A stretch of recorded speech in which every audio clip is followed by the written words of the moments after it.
Hello everyone and welcome to this video. Today I will show with you how you can integrate AWeber and Shopify. This is easy step you can do. Just let's get started. First guys, go to Zapier as you can see here, and you can integrate the different app and do automate workflow and tasks across different platform. And what you have to do guys, just click on create as you can see here.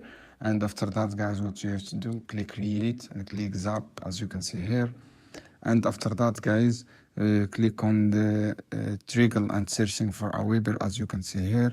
And from available option, move the second trigger, search for Shopify and select the Shopify, and return to the AWeber and start to complete trigger event option, and click on sign up and connect your Weber account, and you write your username and password, and then click on continue and stop the setting. Now go to Shopify and stop complete action and option, and click on the sign up to your connect your Shopify account and enter your Shopify account URL and click continue, and configuration the setting and complete setting. Finally click publish and you will set up integrated successfully and without any problem. I hope this video helpful guys. See you on another video soon.